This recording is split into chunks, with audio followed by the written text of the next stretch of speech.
Nandito pa rin sa farm. Tapos na nung aming binarnisan na kubo. Ayan na siya. Palibot yan. Pati loob. Hindi na ako papasok. Ayan. Bagong-bago na yan. Ang aming ginawa din ng aking asawa. At syempre, napapatingala sa bunga ng mangga.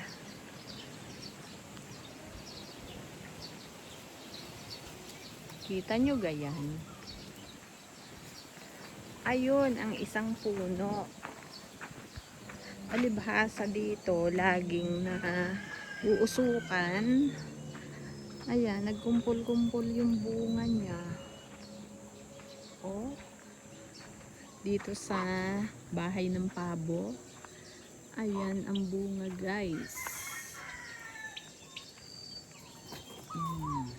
Tagmangga.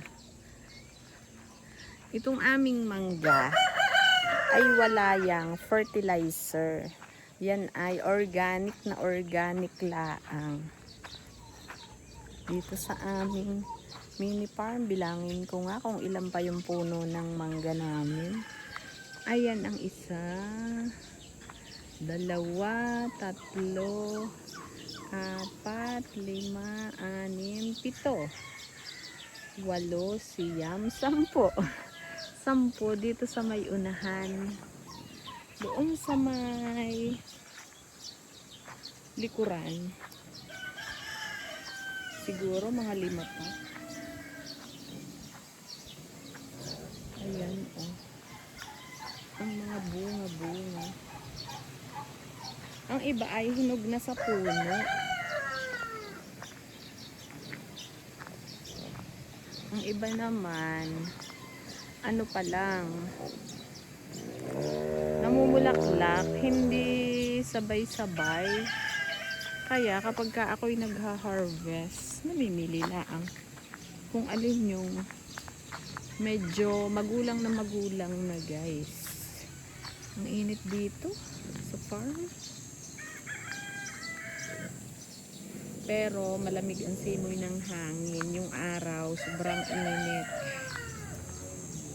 At ito pala yung aming balimbing. Oh, ayan. Ang sipag mo naman bumulaklak, balimbing. Ayan, oh. Daming bulaklak, guys. At ako ito, nag-uuli-uli dito sa aming mini farm. May mga kambing din dito. Kaming alaga. Ayan, si Buttercup. May anak siya, si Blossom. Si Bubbles, ang kanilang ina. Si SpongeBob. At nasaan si Max, ang kanilang ama. May pangalan lahat yung aking kambing dito, guys. Para masaya. May Powerpuff Girls. Ang inyong naririnig dahil malapit kami sa Batangas Racing Circuit. Doon sa mga nagkakarera ng mga sasakyan. Oh, yun yung mga naririnig ninyo. May ilang saging kami dito, hindi na makarami dahil maraming ang kambing na nanginginain. Ayun lang.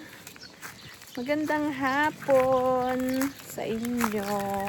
Salamat doon sa mga subscribers ko na nanonood. At thank you doon sa mga magsusubscribe pa sa aking YouTube channel. Ito palang aming lugar ay mini farm nga lang. Meron kaming ilang pabo, may pato, at may mga manok. At ang primary dito ay piggery. Yun. Yung may green na sako, kung natatanaw ninyo. Hindi ko siya ipinapakita yung mga baboy namin. Saka na. Pero meron kami dong mga 8 inahin. Thank you sa panunood. God bless po.